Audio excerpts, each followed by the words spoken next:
Hello class, this is Econ 510 Managerial Economics class. Today is March 17th, Thursday.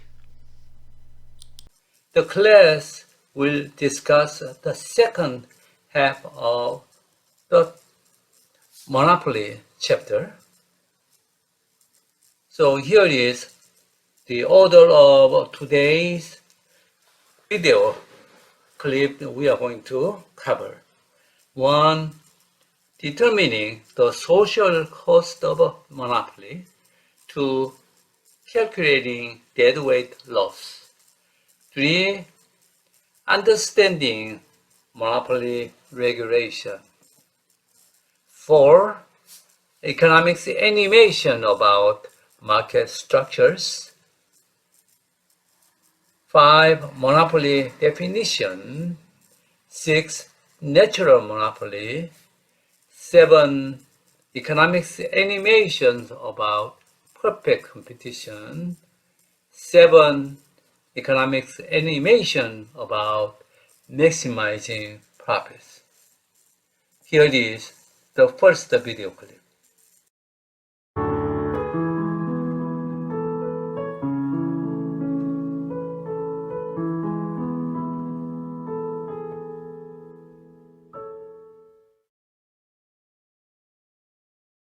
Let's suppose that you're running a restaurant at the airport, the only one, and you're a monopolist. Should you expect to be unpopular?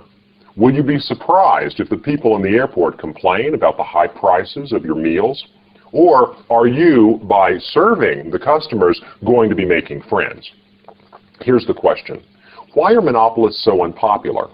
Perhaps it has something to do with the social costs of monopoly, that by increasing their own profits, monopolists are actually imposing costs on society and thereby shrinking the overall pie of economic value. That's what we're going to be looking at in this lesson, the social costs of monopoly. But first, let me answer a question that some of you are probably asking. We've got a demand curve here and a marginal revenue curve in this diagram, but where's the supply curve? Where's the supply curve that we're used to from our standard supply and demand diagrams? The answer is this. There is no supply curve for a monopolist. The reason is because of the definition of supply curve. Remember, supply curve tells us the quantity of output that suppliers are willing and able to sell as the price varies in the market. That is, anytime we draw a supply curve, we are assuming passive response on the part of sellers. We're assuming that sellers take the price as given and passively respond by choosing the quantity they want to sell. Now, that's a great assumption for a competitive market. But in the case of monopoly, price is not taken as given. Monopolists are not price takers, they are price setters. And because monopolies set prices rather than take them as given, there is no supply curve for a monopolist. A monopolist has a marginal cost curve, like any firm. But because the monopolist gets to choose to produce the output where marginal cost equals marginal revenue, there is no passive response to price. The monopolist sets price. Therefore, monopolists have no supply curves. They have marginal revenue curves and marginal cost curves. But the supply decision for a monopolist is more complex than it is for a competitive firm. Therefore, one last time, there is no supply curve for a monopolist. Now, suppose this monopolist were forced to behave competitively. Suppose this were a competitive market where maximizing profit meant that you had to equate marginal cost to the price of the product. That is, if firms could freely enter this market and could compete with one another on price and drive the price down, firms would continue to enter and keep producing output until the price fell to the point at which it was equal to marginal cost. That is, the point in this diagram that we would get if firms behaved competitively would be the point where the marginal cost curve intersects the demand curve. That's the point at which the price would be equal to marginal cost, and no further entry would occur. Firms wouldn't want to produce any more of the product. Well, what we would get in that case is price equal to marginal cost. So I'll put that into this diagram. We'll call this the competitive price, the price in competitive equilibrium, and the quantity that the firm would produce, or that all firms together would produce in a competitive market, would be Q sub C. So in this case, price equals marginal cost and the competitive quantity become a kind of benchmark for us. Why are we so interested in the price that would occur in a competitive market and the quantity that would be produced? Why is this benchmark interesting?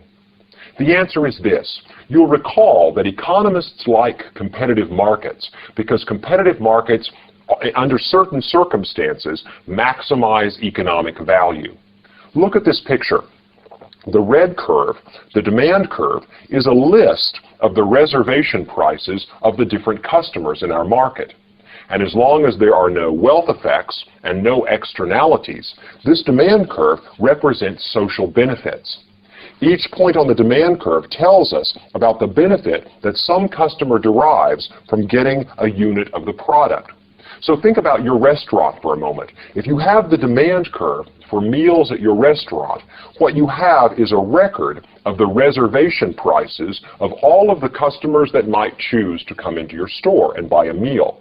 A meal at your restaurant is worth $11 to someone, $10.50 to someone else, $9.50 to another customer, $8.50, $7, and so forth, on down the demand curve.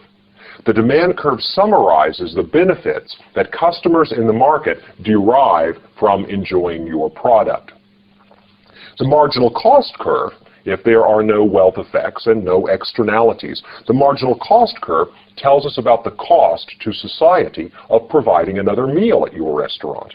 The marginal cost of the first meal might be $1. The second meal might have a marginal cost of $1.75, and so forth.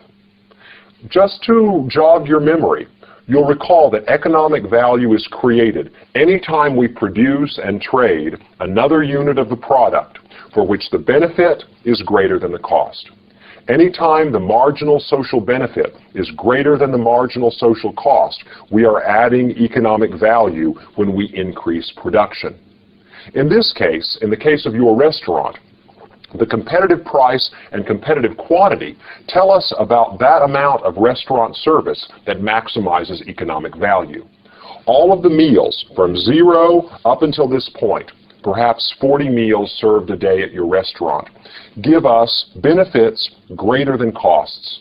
That is, you could look at the red line and the green line and see this area as the economic value that could be created, the maximum economic value that could be created at your restaurant.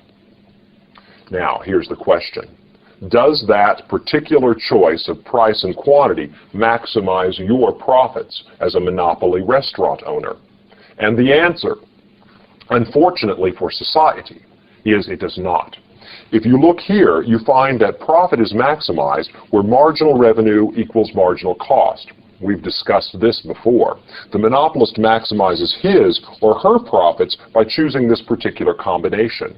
You maximize your profits at your airport restaurant by restricting the quantity of meals that you serve.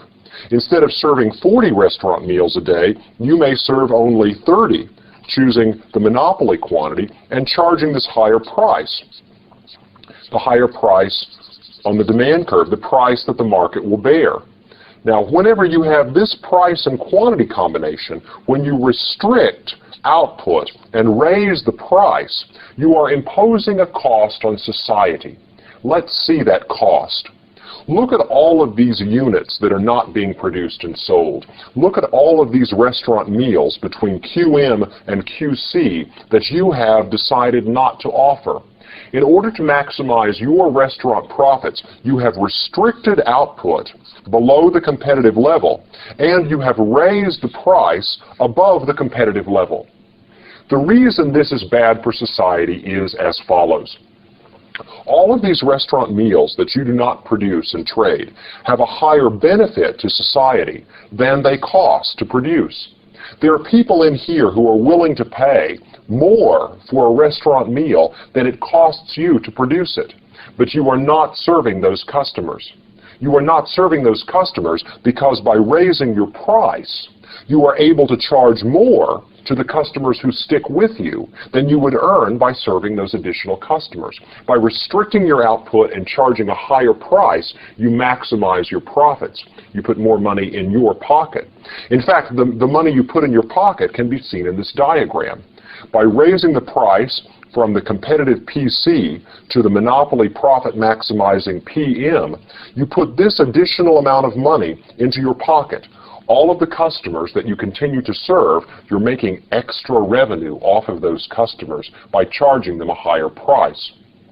What you lose on revenue is the extra revenue that you would have earned by serving these customers here between QM and QC. By knocking these customers out of the market, out of the price range, you no longer get the revenue from them.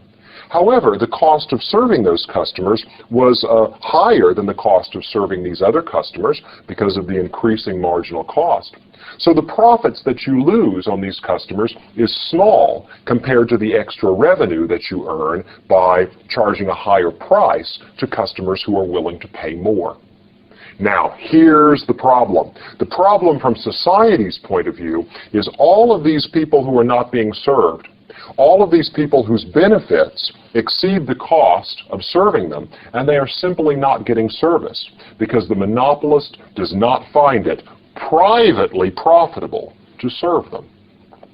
In order to maximize his or her own profits, the monopolist raises the price and charges more to the customers who will pay more, thereby pushing out of the market these marginal customers who are willing to pay enough to cover the cost of their meals, but not willing to pay enough to continue to provide profits to the monopolist to make it worth his or her while to serve them.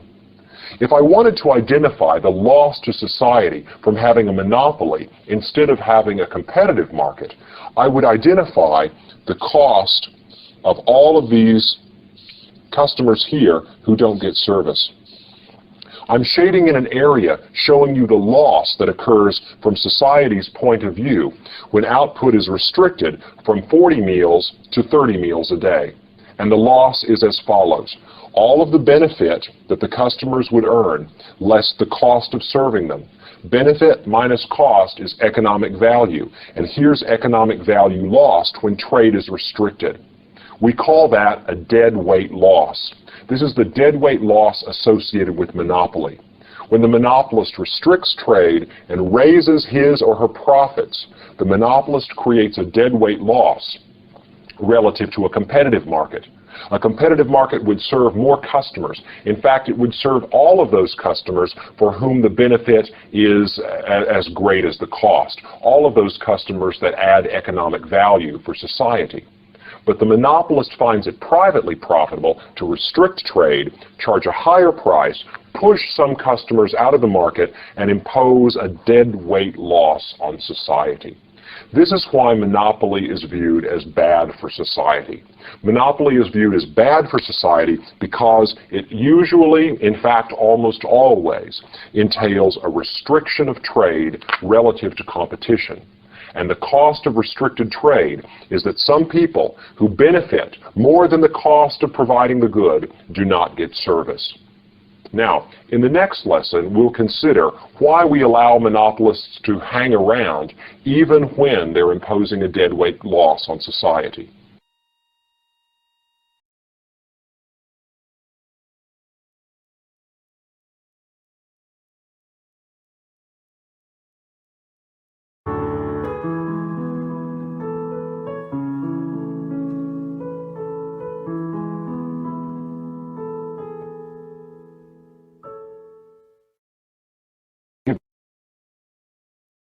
Simple introduction to the costs of monopoly. I want to go back to the supply and the demand curves that we talked about earlier when we discussed normative economics and the concept of economic value. And we're going to look at them now in the context of a different story. Let's suppose that you have a restaurant at the airport and you're the only provider of services, food service at the airport. You have a monopoly. And we'd like to compare what happens from society's perspective in the case of monopolized food service versus the case of competitive food service. You're running a monopoly restaurant, and how much economic value are you creating as you try to maximize your profits? Let's look then at some numbers that represent the costs and benefits in this situation. The blue dots along the bottom of this diagram represent marginal costs. The costs to you and to society of serving an extra customer in the restaurant. Here we have $3 for one meal, $3 for the second meal, for a total of $6 to serve two people, $3 again for the third meal, and so forth. Each of these dots represents $3 worth of cost to putting another meal on the table. I'm assuming, for the sake of my example here, that you have constant marginal cost in the food industry. That is, every customer you want to serve in the restaurant adds as much cost of production as the customer before. Constant marginal cost. We will also assume that there are no externalities and no wealth effects, so that these marginal costs that are faced by your firm or any other firm are equal to the marginal social costs of providing food service. So here we've ruled out the possibility of externalities and wealth effects so that private costs are equal to social costs. And we're making the story very simple by assuming that the marginal cost of production is constant. The red dots have represented the demand curve in our previous examples, and they also represent the reservation prices of buyers in the market. If we assume that there are no externalities and no wealth effects, then these red dots also represent the marginal social benefit of serving an extra customer in the restaurant. So, for example, someone has a reservation price of $9. Whenever we price our product at $9 per meal, we serve one customer. If we want to serve a second customer, we have to lower the price down to her reservation price of $7 per meal.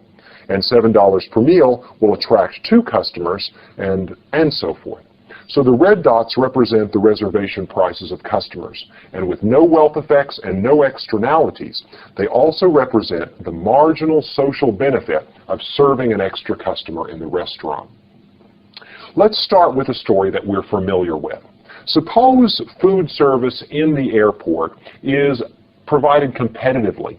Suppose there are a lot of providers that are competing for business. In a competitive market, what will the price of restaurant service be? How much will people have to pay to get a meal in a competitive market? And how many restaurant meals will be served? You figure it out.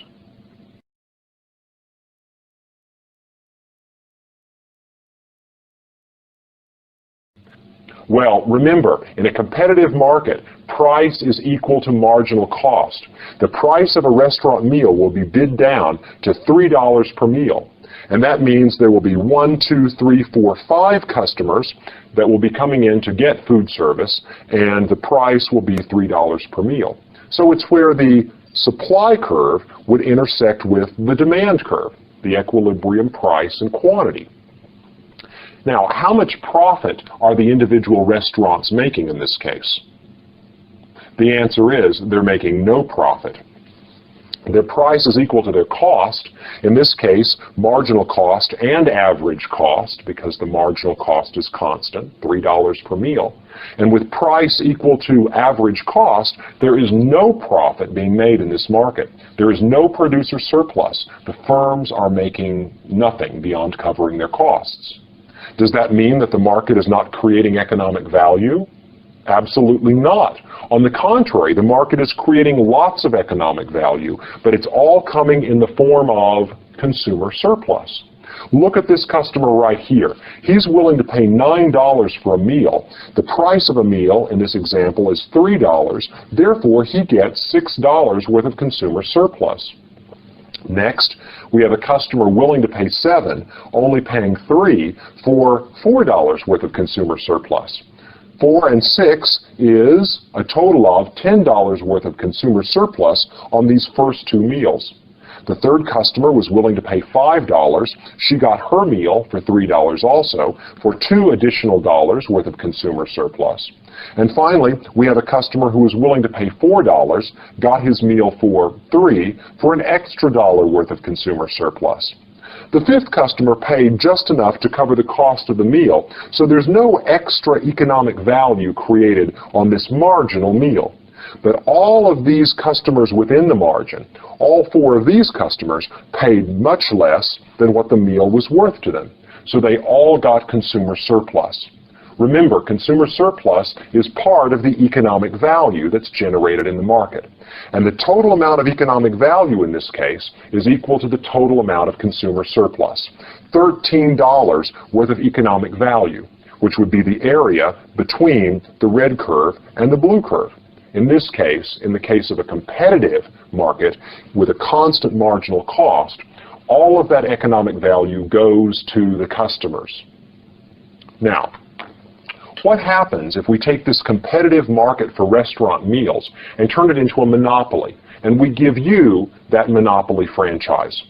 How much are you going to charge customers for their meals, and how many customers will you end up serving? Well, your motive, of course, is to maximize your private profits. You are concerned about economic value, but you're only concerned about the part that winds up in your pocket. Therefore, you're going to calculate the price and quantity that maximizes producer surplus for you. And in this case, producer surplus is the same thing as monopoly profit. Remember, producer surplus is only part of economic value. The other part is the consumer's surplus. So if producers and consumers don't have the same interests at stake, if you want to maximize your share of the pie, you may do it by minimizing the part that consumers get. And in the end, you may actually reduce the total amount of economic value just to put a bigger chunk of it in your pocket. Let's see how this works. Now remember, you're a one-price monopolist, so you have to charge all your customers the same price. It means you can't charge this customer $9 and this one $7. You can't charge everyone their reservation prices. You have to choose one price and stick with it. So let's look at your options. The first option is pricing your meals at $9 a piece. If you do that, then you'll sell one meal, you'll serve one customer, and your total revenue will be $9. Your total cost will be $3 times one meal, and your profit will be 9 minus 3, or $6. If you decide you want to serve a second customer, you have to lower your price to $7. Your total revenue in this case is $7 times 2, or $14, and your total cost is $3 times 2, for a total of $6. 14 minus 6 is $8 worth of profit. If you reduce your price further to $5 in order to attract the third customer, then you're going to have a total revenue of 5 times 3, or $15. Your total cost in this case is 3 times 3, or $9, and your profit is $6. Well, notice your profit has just been reduced. You were making $8 worth of profit when you served 2 customers, and now you're making less profit when you serve 3 customers. And it just gets worse from here. If you lower your price down to $4, you serve 4 customers for a total revenue of $16, minus total cost of 3 times 4 is $12, and your total profits are $4. If you lower your price in order to bring the 5th customer in, notice in that case you're making no profit at all. Your price is equal to your average cost, and in that case you're breaking even. You're making 0 economic profit. So in order to maximize your profits, you choose a price equal to $7. The monopoly price that maximizes profit is $7, and the quantity of restaurant meals that you provide is equal to 2. The purple box here then represents your total revenue. $7 times 2 meals is $14. The cost will be represented here by the blue line. So this area down here is what you have to expend in order to create that revenue. And your profit is $14 minus $6, or a total of $8 worth of profit. Now, how much profit is created for society, how much economic value is created once we add your profits to the benefit that customers get.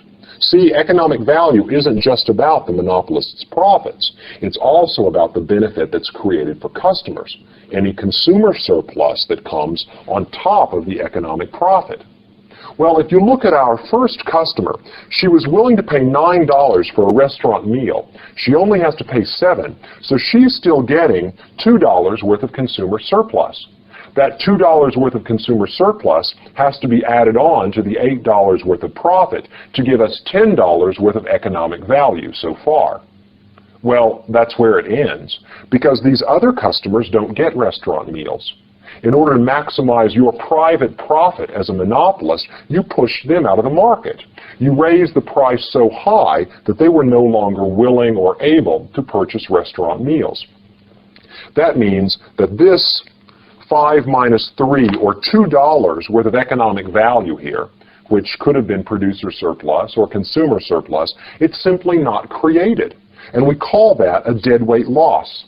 This is economic value that's there for the taking. There's a difference here between the value or the benefit that the consumer would get. That is, this particular meal is worth $5 to some customer, and it only costs $3 to produce it. There's $2 worth of economic value that's right there for the picking. But nobody gets it because your monopoly operation chooses not to serve that customer. And you choose not to serve that customer so that you can get more revenue off of these two higher paying customers. By raising the price, you push this customer out of the market, losing the economic value that could be created, perhaps in the form of consumer surplus, perhaps in the form of extra profit. It doesn't matter. The point is, this economic value is lost, and we call that a deadweight loss. The same for this customer. He's willing to pay $4. It only costs $3 to serve him, but you don't serve him at all so that you can make more money off of these high-paying customers. You push him out of the market as well, and therefore the economic value that he could create is also lost. Well, if you add up the economic value that could be created but isn't, you get what we call the deadweight loss. And the deadweight loss is the cost of operating a monopoly. In order for a monopolist to maximize his or her private profits, in order to maximize monopoly profit, there's going to be a restriction of trade relative to what we would get in competition. In competition, we would have 5 meals produced and traded at a price of $3. And we would get $13 worth of consumer surplus, as we saw before. With the monopoly, there is a restriction of trade. The price is jacked up. Some customers are not served. And the total economic value is the sum of the consumer surplus of $2 and the monopoly profit or producer surplus of $8 for a total of $10. The other $3 is lost to society. The $13 that we could have created has been shrunken to $10. And this right here is the deadweight loss, the cost to society of operating a monopoly. Now, there's one more thing that raises the social cost of monopoly, and that's the possibility of rent seeking. See, you are running the only restaurant in the airport, and you are making a fat little profit doing so. That means that everybody else is going to want to get your franchise, which means you're going to have to defend your territory against other people who will want to get a share of it, or perhaps to get you out so that they can run the monopoly themselves. This leads to a kind of wasteful competition that we have referred to before, called rent seeking. The monopolist, in order to defend her monopoly, will have to hire lawyers, will have to lobby Congress, will have to go and constantly be expending effort and resources to defend her monopoly position against other people who would like to take her place.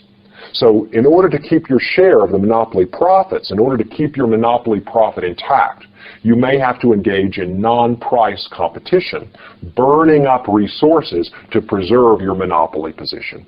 That is a kind of rent seeking. So, to summarize, monopoly imposes 2 costs on society. First, the deadweight loss that comes from restricted competition, And second, any kind of rent-seeking activities that go on as people compete to become the monopolist. Now we'll look at the same argument, but we'll look at it in a picture that looks a little more familiar. That is, we'll look at the continuous demand curve and the smooth marginal cost curve that we discussed earlier, and show the deadweight loss in that context.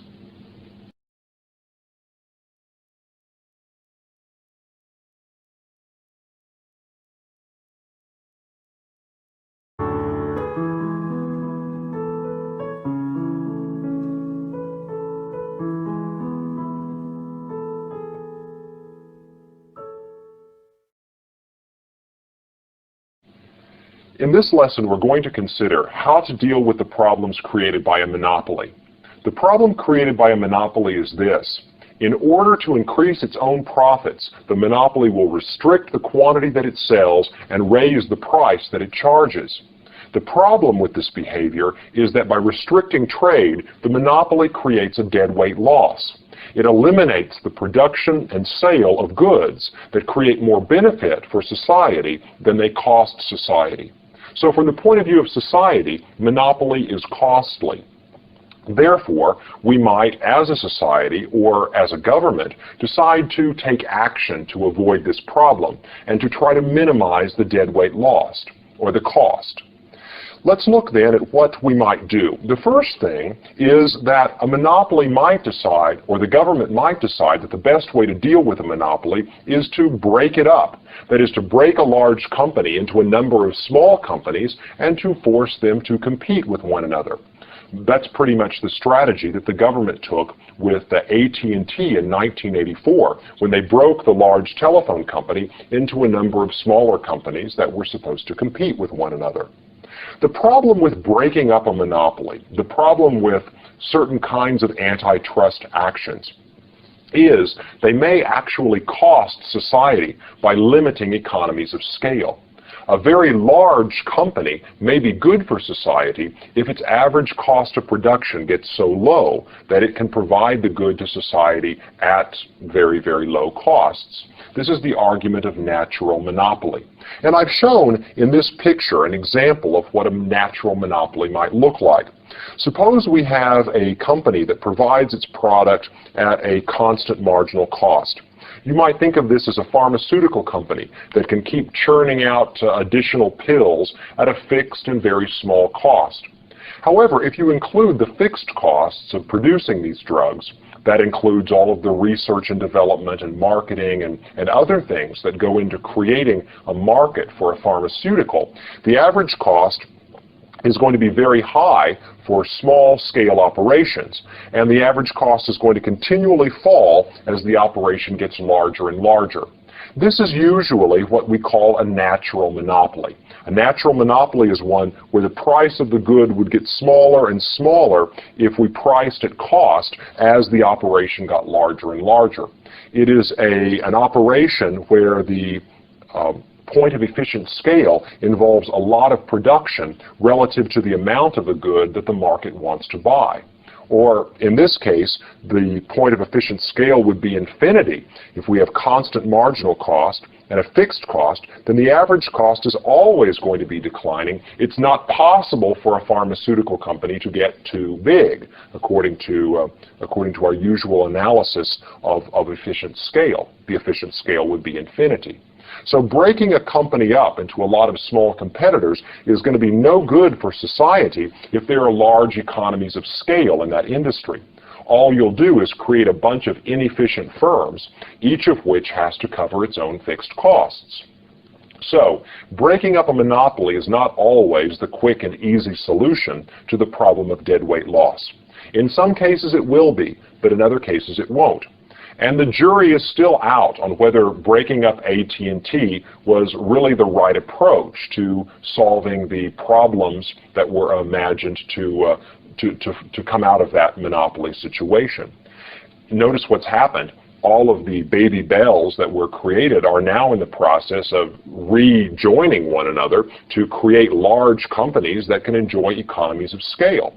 So there's always a tension when you're thinking about breaking up a monopoly between enjoying scale economies and having smaller competitive firms. The second approach that can be taken to solving the problem of deadweight loss is to restrict a monopolist's ability to exercise its market power. This is what we call monopoly regulation, telling a monopolist what price they can charge. Left to its own devices, the monopolist in this case would choose to price where marginal revenue equals marginal cost.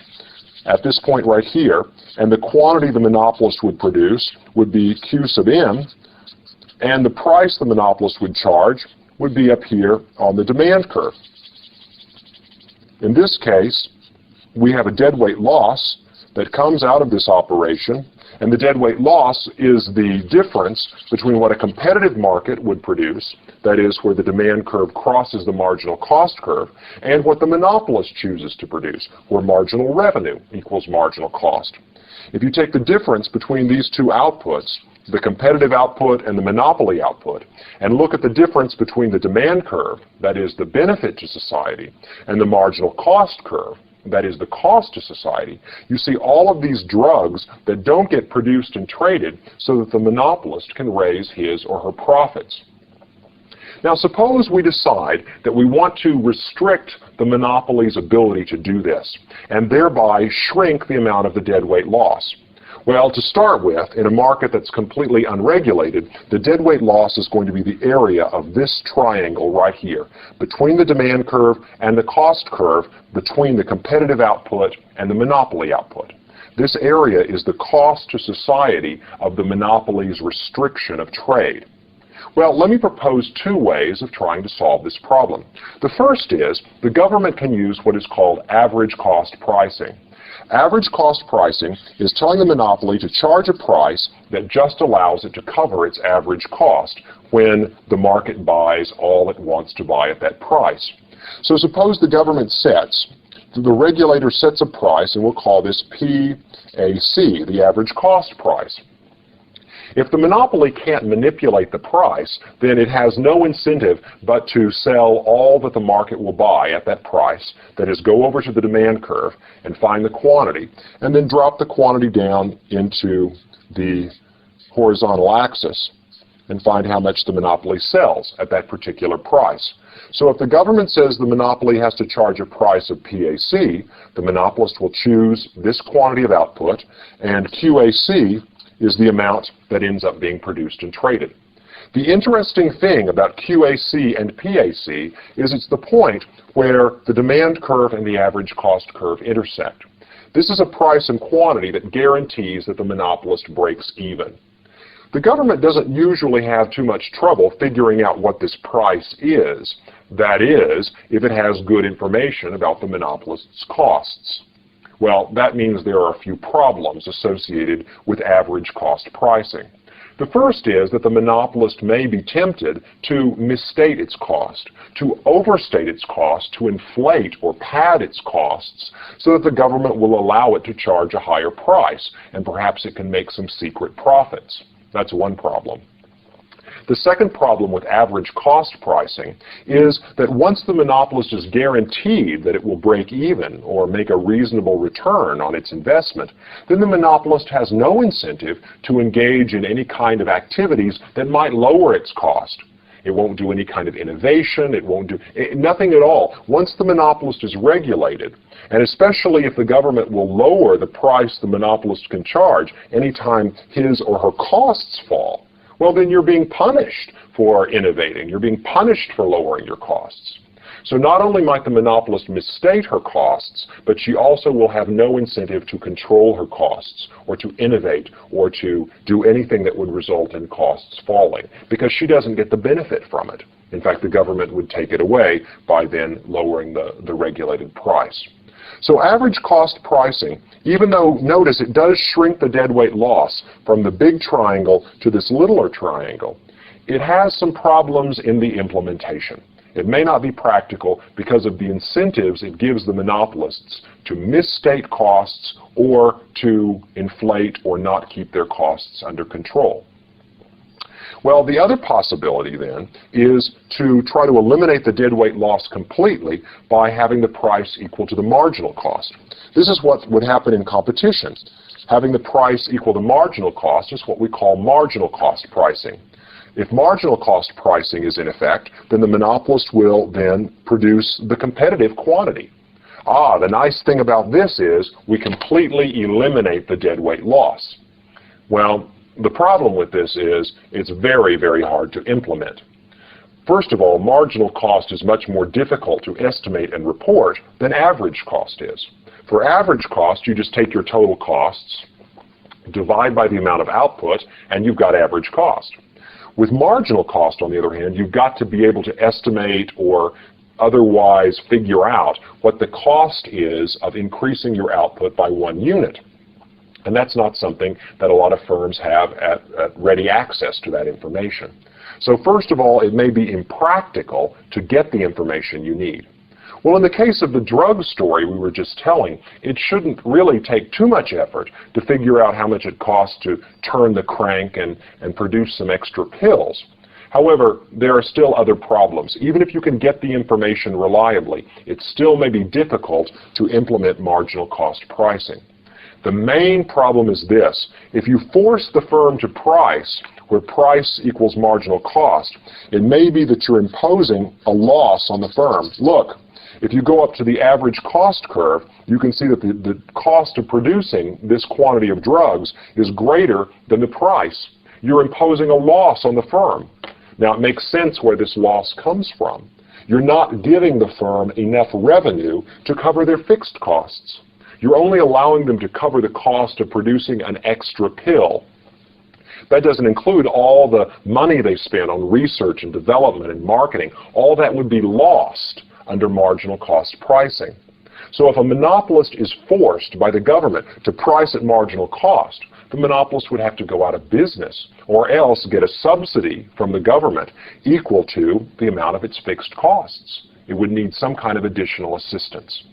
So marginal cost pricing eliminates the deadweight loss, but it also imposes a loss on the monopolist, and that requires some extra help. Average cost pricing doesn't completely eliminate the deadweight loss. It is a little easier to implement, but it imposes bad incentives on the monopolist. And finally, what the monopolist wants to do imposes a very large deadweight loss on society.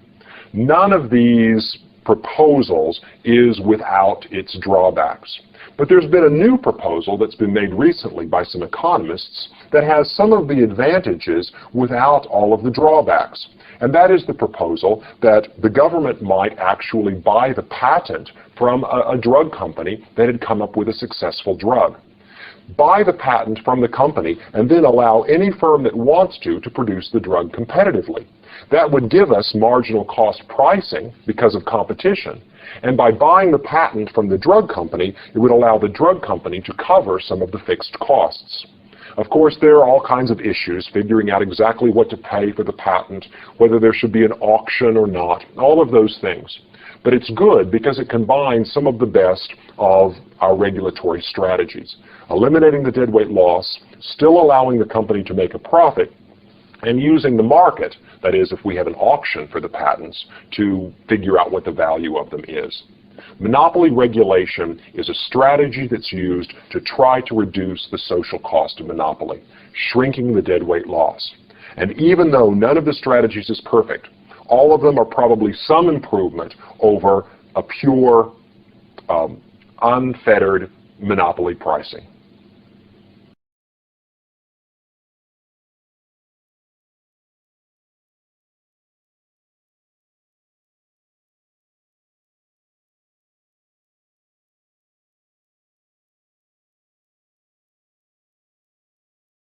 Hello class, so today we're going to start chapter 15 and it's about monopoly.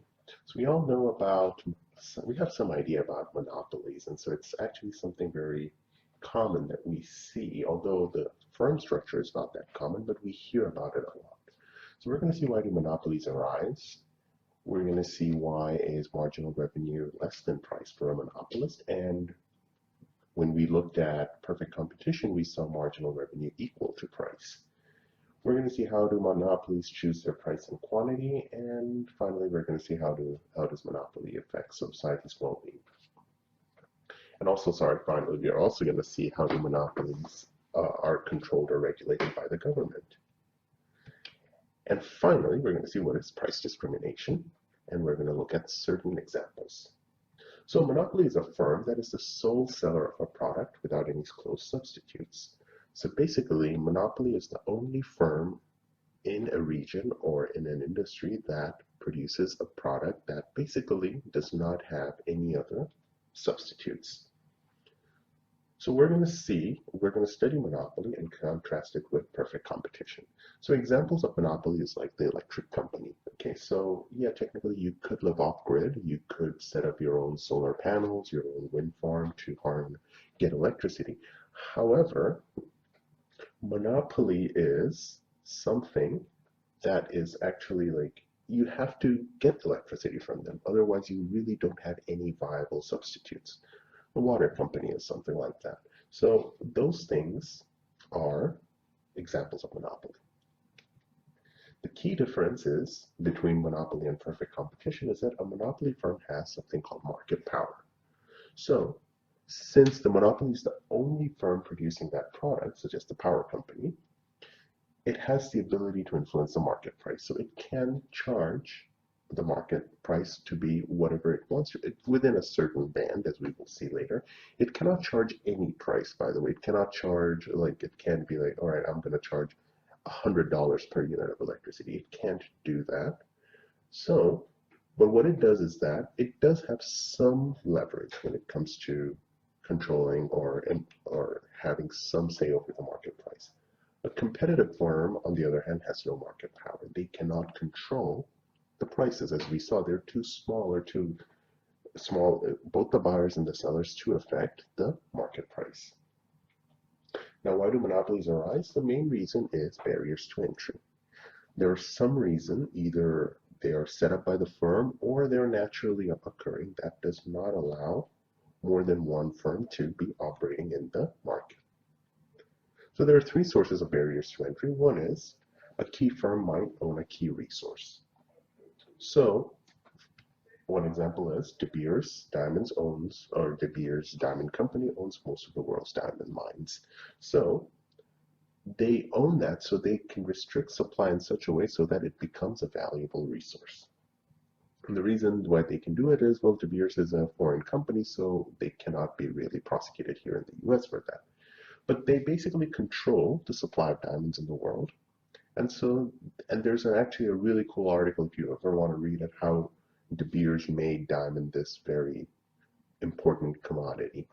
In the early 1900s, it wasn't something that people thought was very valuable, but because of proper controlling of resources, De Beers was able to do that. The other kind is the government gives a single firm the exclusive right to produce the product. So one example is like Duke Energy here in North Carolina. Duke Energy has the right to produce electricity in North Carolina. Okay, so the government of North Carolina gave Duke Energy the exclusive right to produce electricity here. Or the water supply. So the municipal government usually has the exclusive right to supply water to the people around that area. The other examples are patent and copyright laws. So if I discover something, I can ask for a patent, and then I have the exclusive right to produce that product for about 15, 20, or 25 years. The third kind is natural monopoly. This is a single firm can produce for the entire market at a lower cost than several firms. And this is because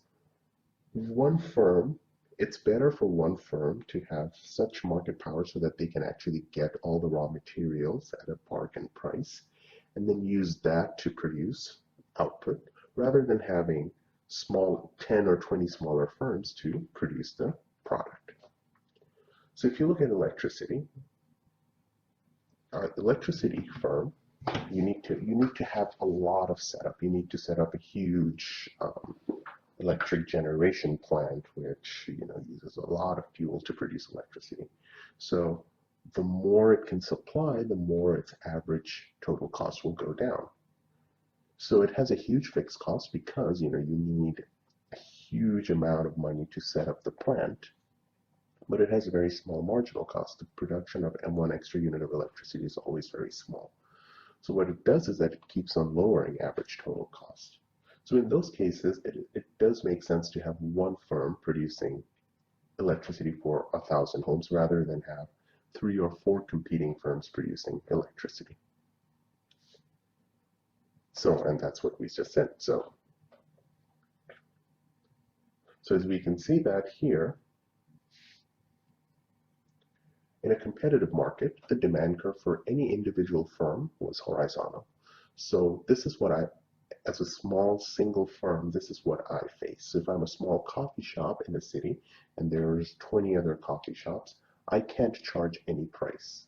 Probably the price I charge has to be very similar or equal to the prices my competitors charge. So for perfect competition, the demand curve for an individual firm is horizontal. The firm can increase quantity without lowering price. So marginal revenue equals price for the competitive firm. And this is what we saw in last chapter. On the other hand, since the monopolist is the only seller, and it is selling to a large market, it does face a demand curve, the market demand curve, to be more exact. So for perfect competition, there is a market demand curve that it's downward sloping, and the price and quantity are set by the market demand curve. That price is then used by the perfectly competitive firm to produce how much they want to produce. Since the monopolist is the only firm in the market, so it basically faces the whole market demand curve. Now, if it wants to produce a larger quantity, it has to lower prices. It can't increase price and increase quantity at the same time. If it increases price, it has to lower quantity. If it lowers quantity, it has to increase price. So in this case, the marginal revenue is not equal to price. And we're going to see it here. Let's look at this example. Okay, so supposing Common Grounds is the only seller of cappuccinos in town, and these are the price and quantity of each price and quantity for different levels of output. And so we're going to see what is the relationship between price and average revenue and price and marginal revenue. So if we fill this up, total revenue is of course price times quantity. So when quantity is 3 and price is 3, then total revenue is 3 times 3, which is 9. Okay, so we got our total revenue. Our average revenue is total revenue divided by quantity. So if we do that, of course, average revenue is going to be the price. So in this case, average revenue equals price. Now, what we said marginal revenue is change in quantity over, or change in total revenue over change in quantity. So if we calculate, let's say for this one, if I increase my revenue from 7 to 9, so my change in total revenue is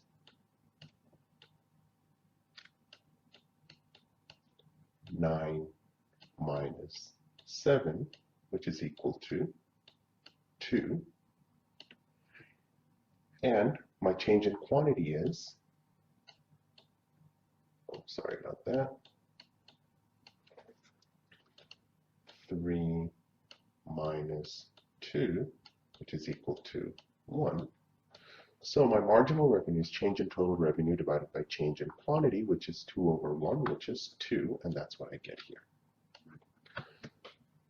So in this case, as we can see, marginal revenue is not really equal to price. It's actually less than price. So if we draw the graphs now, if that's my demand curve, that's the relationship between price and quantity. That's my marginal revenue curve. So marginal revenue curve is always going to be lower than the demand curve for a monopolist. Okay, and in this case, so how do we maximize profit? Just like a competitive firm, the monopolist maximizes profit by producing at a quantity where marginal revenue equals marginal cost. So the point where MR equals MC, that is the profit maximizing point. Okay, so just like that, we have 3 things. First, we figure out at what point does MR equals MC, and that's the profit maximizing point Q. So once the monopolist maximizes quantity, it then goes up and tries to figure out what is the highest price consumers are willing to pay for that quantity. And it finds the price from the demand curve, and then it charges that price. And then once it charges that price, it then sees how much is the cost to produce that amount, and then basically decides whether it is earning a lot of profit or losses. So let's look at this. At this point, the MR first step is to figure out where does marginal revenue equals marginal cost, and it is this point. So at Q, this is the profit maximizing output.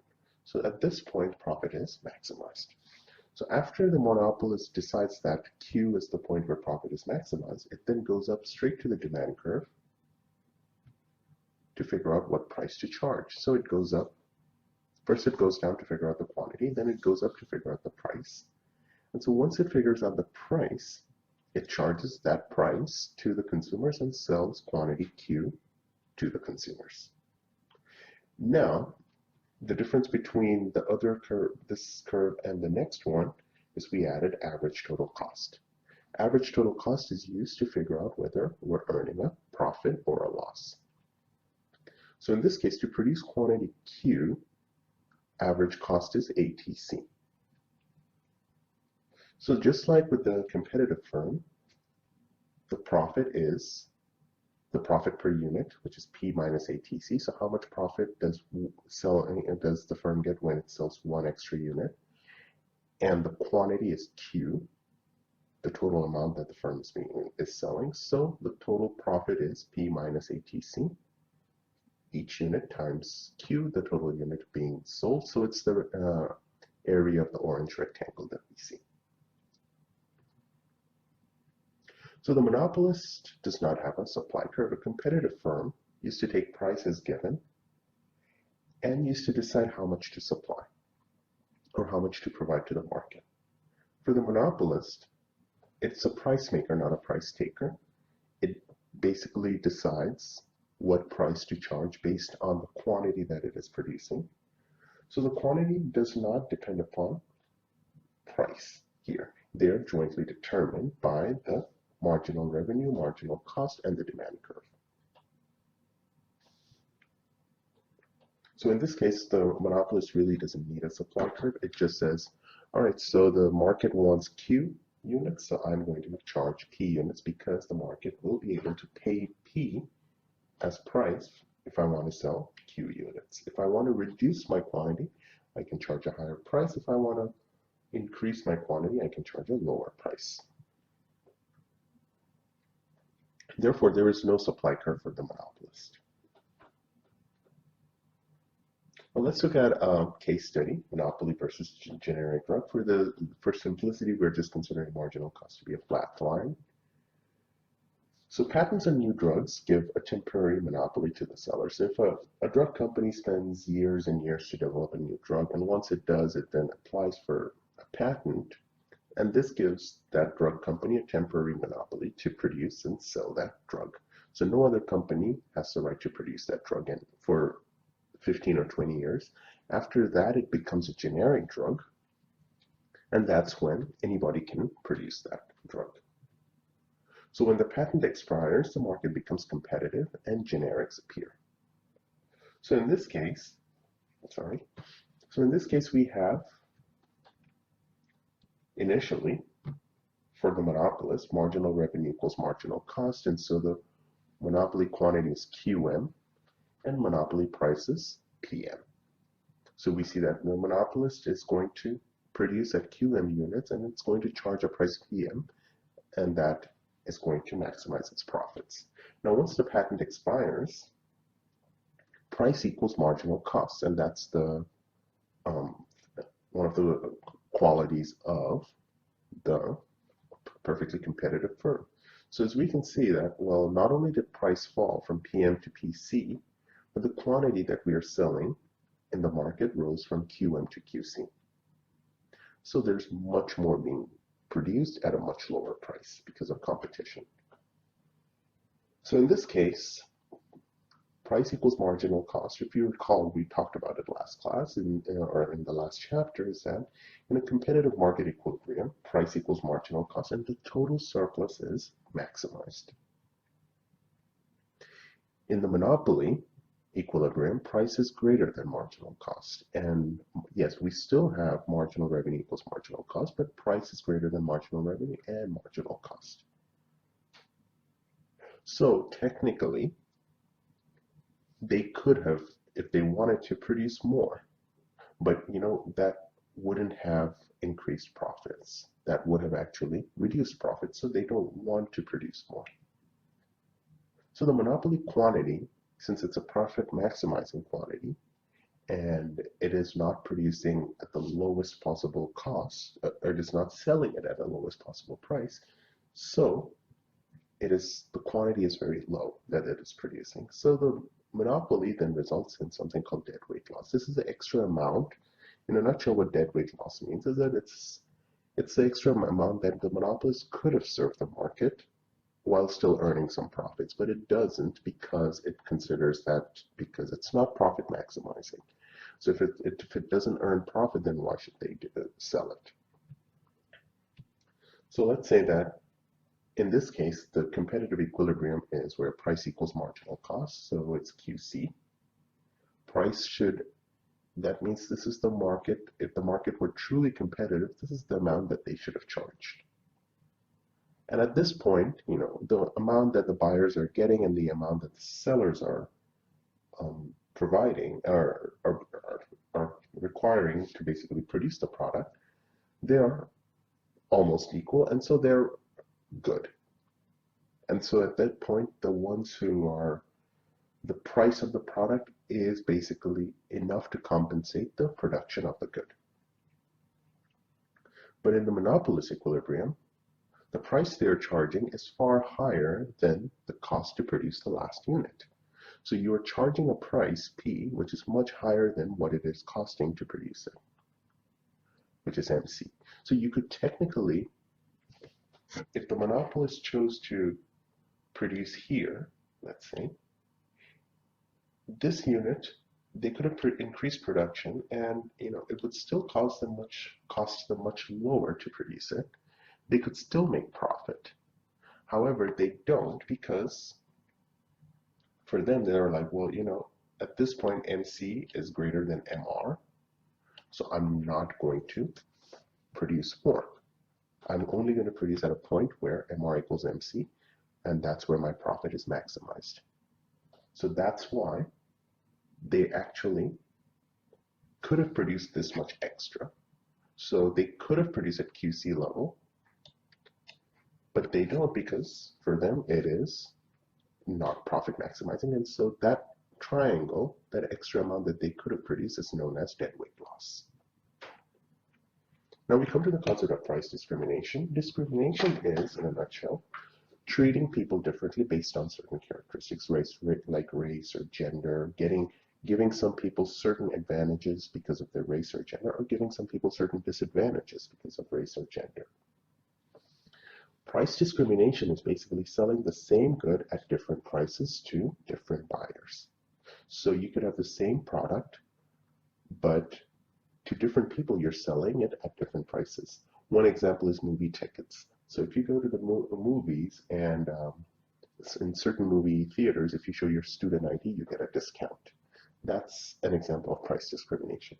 For example, if you are senior citizen, then if you go to the movies and you show your ID, then you get a discount. And that's an example of price discrimination. And why do they do that? Well, a firm can increase profit by charging a price to buyers who have a higher willingness to pay.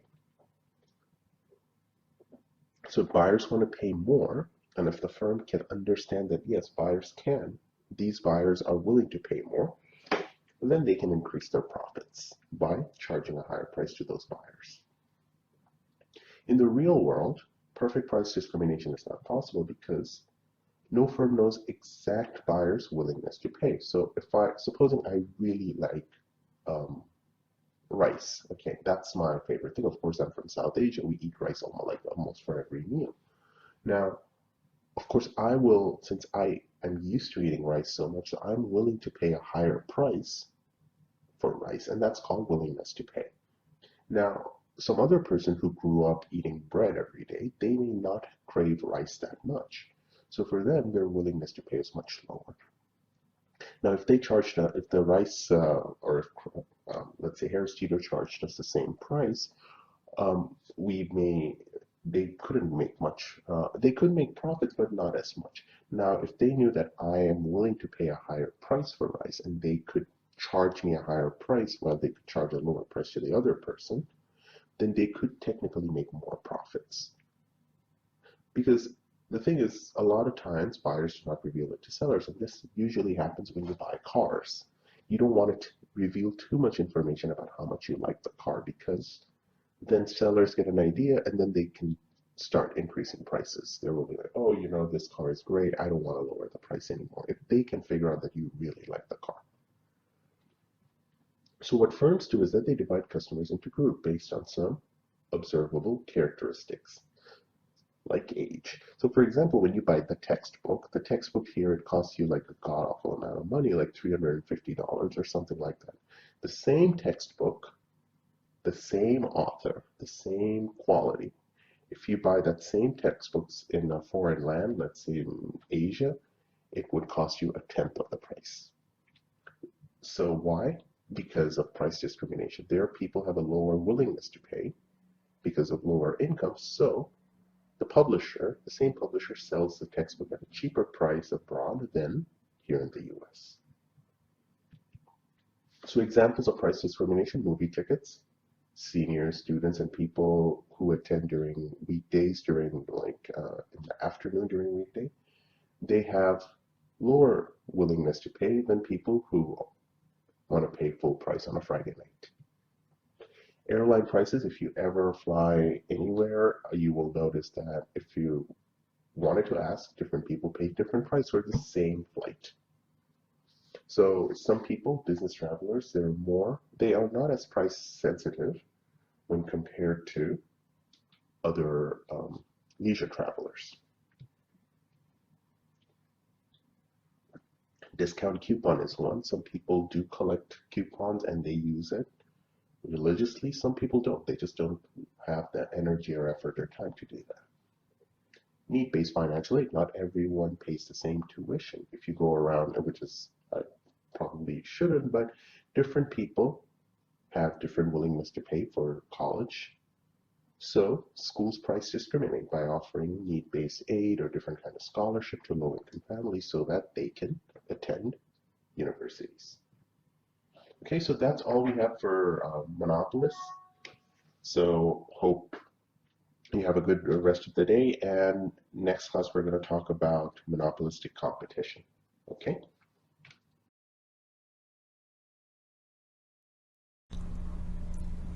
Now, cost curves are always going to look the same, but other elements like price, revenue, and demand will differ depending on the market structure that the business operates in. Are there lots of producers or only a few? Is my product just like everyone else's, or is it unique? The characteristics of a market will clue you in as to the type of market structure you're dealing with. Really, there's a continuum of market structures. Let's take a look. At one extreme, we have perfect competition. Well, if it's competitive, how many producers are we talking about? A lot. How many is a lot or a large number? Economists aren't really specific about this, but a large number of producers means that there are so many competitors that each one is too small to affect the market. In my mind, I tend to think of maybe 100 or more so that each competitor has 1% or less of the market.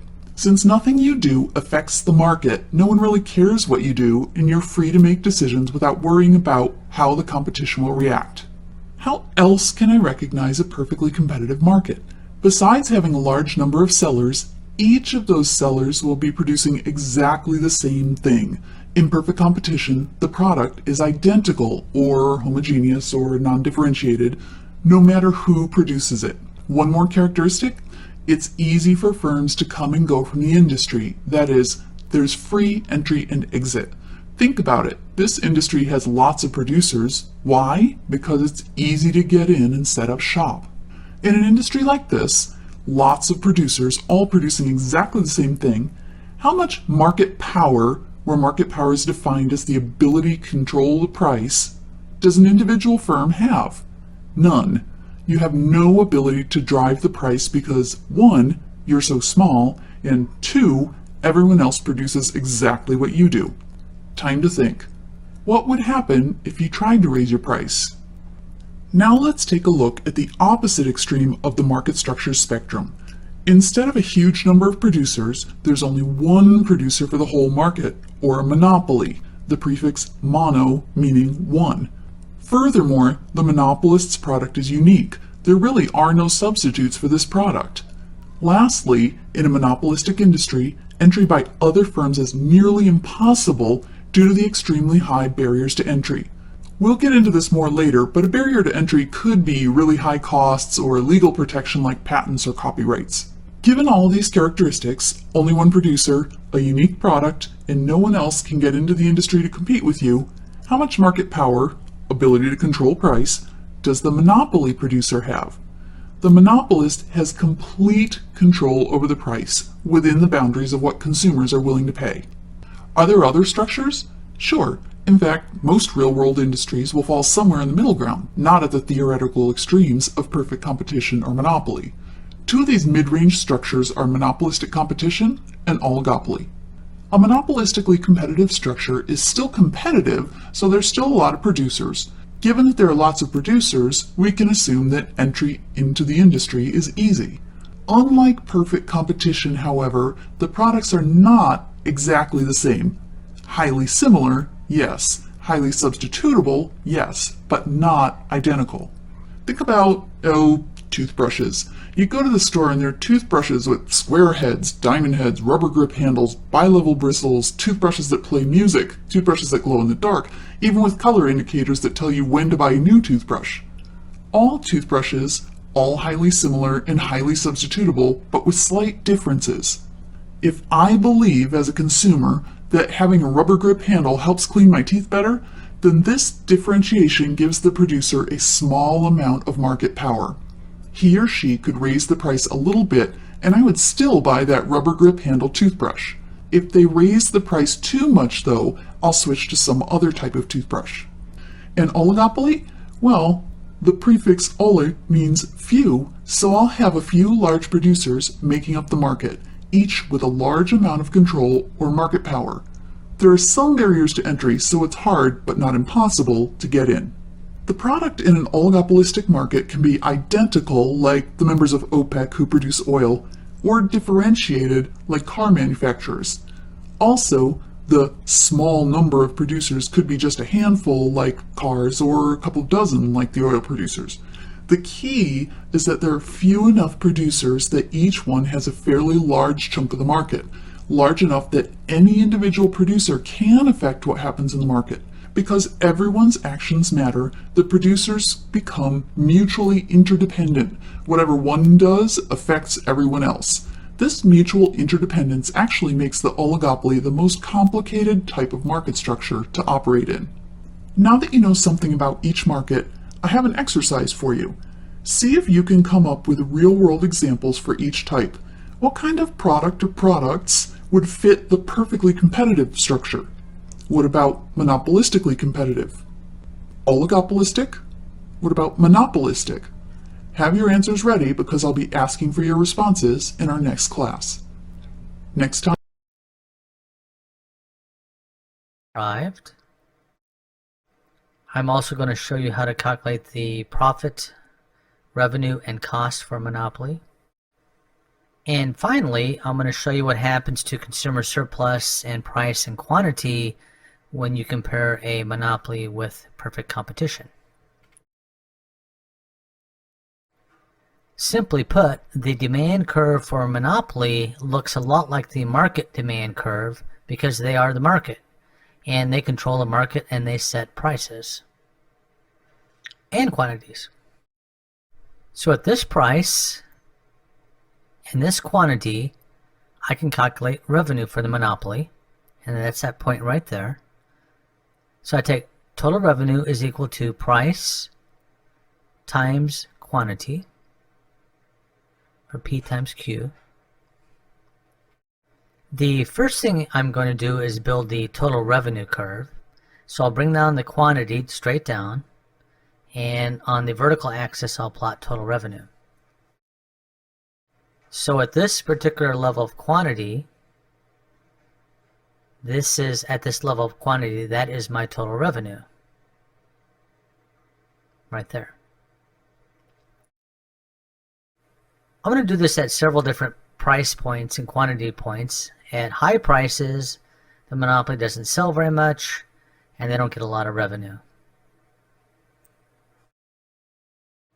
At a more moderate price, they sell quite a bit more, and this is their revenue level right there.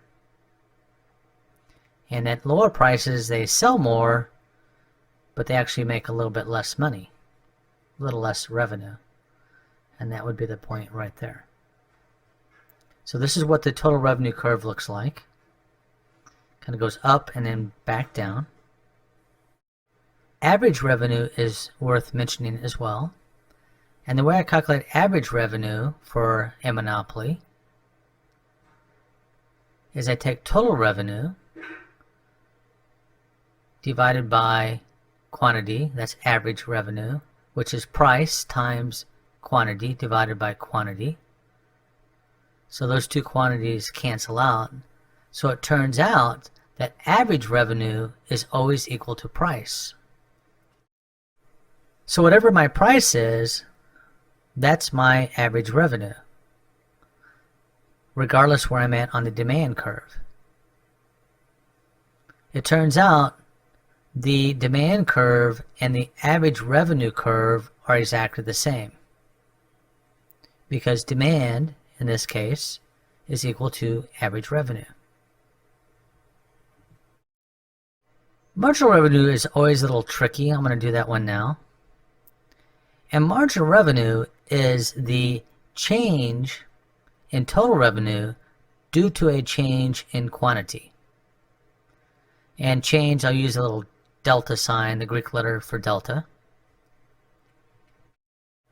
My first level of quantity is right there, and my associated total revenue is right there, and I'll plot that across. So I have TR1. If the monopoly increases quantity to level Q2, right there, total revenues rise. So right there, total revenue 2. What I'm actually going to show you is the slope. If you remember, the slope is rise over the run right there. So I'm going to take the rise divided by the run, which is the slope. That's the same thing as rate of change, by the way. So I take total revenue 2 for my second quantity minus my first total revenue 1, divided by the second level of quantity, or Q2, minus Q1, the first level of quantity. And this is equal to a change in total revenue divided by a change in quantity. Again, change is that little delta sign, Greek sign for delta. And this is equal to marginal revenue. It turns out that marginal revenue is just the slope of the total revenue curve, and that's that green line there. And the slope's not constant, and it changes all the way through the total revenue curve. This point's a very important point, because there the slope is 0, and so is marginal revenue. It's 0 at that point. And if I take the point up there and I draw my line straight down like that, that's my marginal revenue curve. To the right of the dotted line, marginal revenue is negative, the slope is negative, as you can see. So by definition, marginal revenue is equal to change in total revenue divided by the change in quantity. There is nothing special about the marginal cost and the average total cost curves for monopoly. It's calculated exactly the same as for perfect competition, so I'll draw those in. Marginal cost and the average total cost. The marginal cost curve and the marginal revenue cross is the level of quantity produced. And if I take it and I draw straight up, that gives me the price for the monopoly as well. So total revenue is equal to price times quantity.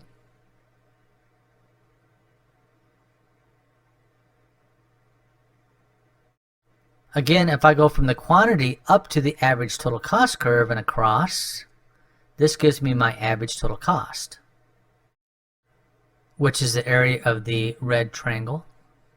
It's average total cost times quantity. That's the area. And if I take total revenue minus total cost, that's the profit, which is that black area there, the area of that black rectangle, I should say. The height is P minus average total cost, or price minus average total cost. The base is quantity again. So profit is equal to quantity times price minus average total cost. And again, profit is total revenue minus total cost. So in perfect competition, the market will produce a point right there and produce a quantity which is much higher than a monopoly would produce. And their prices would be less as well.